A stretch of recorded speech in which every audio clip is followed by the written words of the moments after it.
Assalamualaikum warahmatullahi wabarakatuh। Welcome back to our channel. Hope you all are good at your home and doing great. उम्मीद है कि आप लोगों की जो है बहुत अच्छे से गुजरी होगी। और अभी जो है 10th स्टैंडर्ड का रिज़ल्ट भी आया and congratulations to all of you जो बहुत अच्छे नंबर से पास हुए। अब जो है हम 10th का रिज़ल्ट आ चुका है, 11th में एडमिशन लेने हैं, फॉर्म फिलिंग्स की जो है डेट्स चालू है। तो आप लोगों ने इससे पहले वाले वीडियो में मैंने आपको बताई थी कि स्टूडेंट रजिस्ट्रेशन कैसे करना है। तो वही स्टूडेंट रजिस्ट्रेशन के बाद जो है 1 अगस्त को जो है फॉर्म फिलिंग का पार्ट 1 आया है, जिसमें आपकी पर्सनल डिटेल्स और बाकी चीज़ें पूछी जाती है। फिर पार्ट 2 आएगा जिसमें कॉलेज डिटेल्स वगैरह होगी। तो हम जो है फॉर्म फिलिंग का पार्ट 1 देख रहे हैं। इसके लिए जो है पहले आपको स्टूडेंट रजिस्ट्रेशन कंप्लीट करना होगा।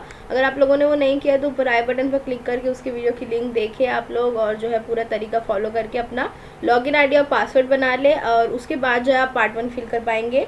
और लॉगिन आईडी और पासवर्ड बनाने के बाद जब जो है आप ये फॉर्म भरने जाएंगे तो आपको इसके लिए चाहिए होगा अपना आधार कार्ड नंबर, अपना मोबाइल नंबर, फ़ोन नंबर और आपका एड्रेस। वेबसाइट हम जानते हैं 11thadmission.org.in। तो जब आप वेबसाइट पर जाएंगे तो आप जानते हैं कि ऊपर जो है आपको अपना एरिया सेलेक्ट करना होता है, लाइक मुंबई, पुणे, नासिक वगैरह। तो आप लोग जहाँ से भी है जो सेलेक्ट करिए। अपना लॉगिन आईडी भरने के बाद, पासवर्ड डालने के बाद जब आप लॉगिन करेंगे तो आपको इस तरह से जो है स्क्रीन दिखाई देगी, यानी आपको पूरा ऐसे लिख कर आएगा। यहाँ पर आपकी डिटेल लिखी रहेगी। तो यहाँ पर आपको क्या करना है, ये ऊपर आपको सर्कल दिख रहा है, यहाँ पर इस मेन्यू पर जो है क्लिक करना है। इस मेन्यू पर जब आप क्लिक करेंगे तो यहाँ पर आपको इस तरह से जो है देखिए ऑप्शन खुलेगा। एप्लीकेशन फॉर्म में आपको ये सारी चीज़ें भरनी है। तो सबसे पहले हम ऊपर सबसे फर्स्ट जो है वो रजिस्ट्रेशन डिटेल, उस पर क्लिक करेंगे। तो उस पर क्लिक करने के बाद जो आपको इस तरह से पेज खुलेगा, ये वही पेज है जो आपने स्टूडेंट रजिस्ट्रेशन के टाइम फिल किया था। आपको बस इसकी सारी डिटेल को जो है रीचेक करना है और सेव एंड नेक्स्ट पर क्लिक करना है।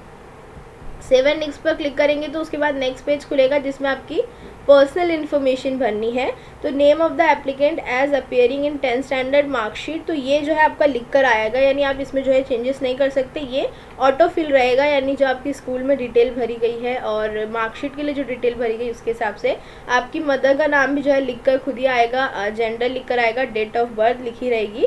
और जो है यहाँ पर स्कूल का इंडेक्स नंबर जो है वो जो है अपने 10th जहाँ से दिए उस स्कूल का इंडेक्स नंबर लिखा रहेगा। आपको खुद से क्या लिखना है, सिर्फ आपका आधार कार्ड और यूडाइज नंबर जो स्कूल का है वहाँ पर आपको ऑप्शन मिलेगा। लाइक अगर आपके आधार कार्ड में कोई नंबर मिस्टेक है या कोई मिस्टेक है तो आप वहाँ से करेक्ट कर लीजिए। स्कूल का यूडाइज नंबर जो है आप लोगों के फॉर्म पर लिखा रहता है, वहाँ से आप चेक कर लीजिए। स्कूल का नाम भी जो है लिखा रहेगा आपका। तो यहाँ पर जो आपको ज़्यादा कुछ चेंजेस करना नहीं, बस अपना आधार कार्ड का नंबर चेक कर लीजिएगा, क्योंकि बाकी डिटेल जो है वो स्कूल की तरफ से भरी हुई मिलती है। उसके बाद आप सेव एंड नेक्स्ट पर क्लिक करेंगे तो नेक्स्ट आपको पेज खुलेगा एड्रेस डिटेल और कॉन्टैक्ट डिटेल्स। तो एड्रेस डिटेल में देखिए यहाँ पर आपको 6 ऑप्शन दिख रहे हैं। सबसे पहले एड्रेस, तो यहाँ पर आपका रूम नंबर और आपकी बिल्डिंग का नाम आएगा। उसके बाद जो है पिन कोड, तो आपका जो भी पिन कोड है आप लोग लिखिए। महाराष्ट्र हमारा स्टेट। डिस्ट्रिक्ट जो है आप लोग को यहाँ चूज़ करेंगे ऑप्शन में से, वो आपका सिटी, टाउन, विलेज का नाम जो भी है लिखिए, और आपके तहसील और तालुका का नाम जो भी है वो आप फिल करिए यहाँ पे। उसके बाद कॉन्टैक्ट डिटेल में मोबाइल नंबर 1 वही नंबर होगा जो आप लोगों ने स्टूडेंट रजिस्ट्रेशन के टाइम भरे थे, और ये जो है आप चेंज नहीं कर सकते।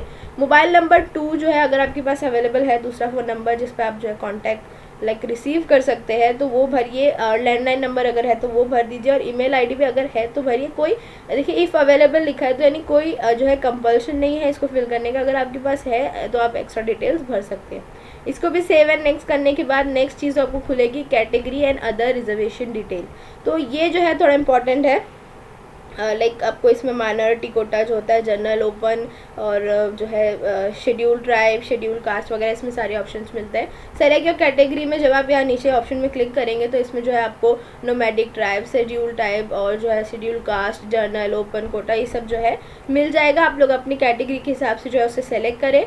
उसके बाद यहाँ पर आपको जो कुछ है यस और नो वाले क्वेश्चन दिए हुए हैं, जिसमें जो है फर्स्ट है like does applicant belong to handicap, दिव्यांग, हियरिंग डिसेबिलिटी कैटेगरी। तो अगर कोई जो है हैंडीकैप है या जिसे जो है सुनने में थोड़ी प्रॉब्लम है तो अगर वो उस कैटेगरी से है तो यस पर क्लिक करें।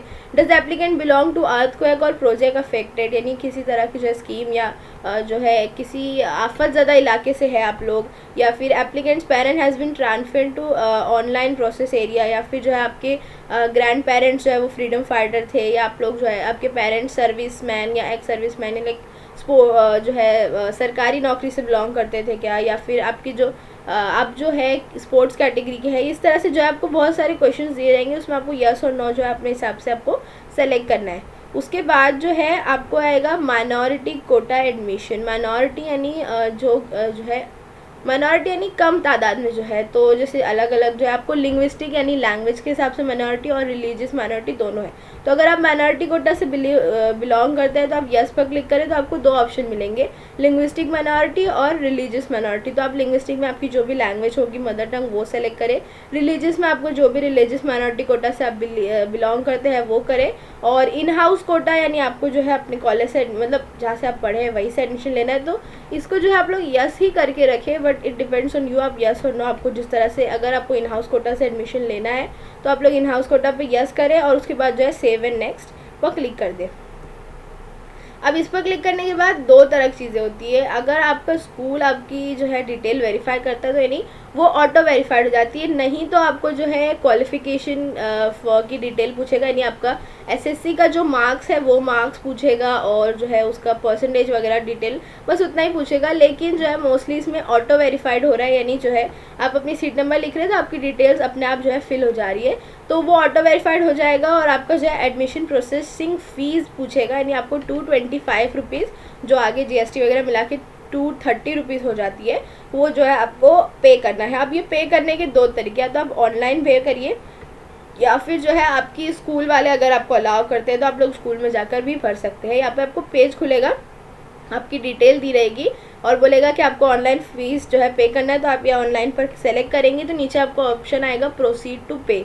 उसके बाद जब आपकी बैंक डिटेल्स पूछता है, जैसे क्रेडिट कार्ड है, डेबिट कार्ड है, यूपीआई, नेट बैंकिंग, जो भी तरीके से आपको करना है उससे जो है आप लोग पे करें। वो पे होने के बाद जो आपको एक रिसीप्ट देगा कि आपका जो है पेमेंट हो गया है, उसका आप लोग स्क्रीनशॉट ले लें, उसको प्रिंट निकाल लें और उसके बाद जो है ये आपको इस तरह का पेज जो है खुल के मिलेगा, यानी इसमें जो आपकी डिटेल्स रहेगी और नीचे लिखेगा ऑटो वेरीफाइड, यानी वो जो है अभी वेरीफाइड होगा स्कूल की तरफ से। तो इतना ही होता है इसमें फ़िलहाल के लिए। जो है ऑटो वेरीफाइड के बाद आपको छोड़ देना है, इसके बाद आपको जो है प्रिंट आपका एप्लीकेशन फॉर्म जो है वो प्रिंट करने का ऑप्शन रहेगा, तो आप लोग एक कॉपी प्रिंट निकाल कर रख लीजिए, जो आपकी ऑनलाइन पेमेंट की रिसीप्ट है वो भी प्रिंट निकाल कर रख लीजिए, ताकि अगर आपको स्कूल वाले पूछे तो आप लोग शो कर सके। और पार्ट 2 यानी जो आपकी कॉलेज डिटेल्स का है वो भी जो इंशाल्लाह जल्द आएगा, अभी उसकी कोई डेट नहीं आई है, वो जब भी आएगा मैं उसका भी आपको ट्यूटोरियल बता दूंगी। उम्मीद है आपको समझा होगा, कोई कन्फ्यूजन है तो नीचे कमेंट करिए। Thank you for watching, bye bye.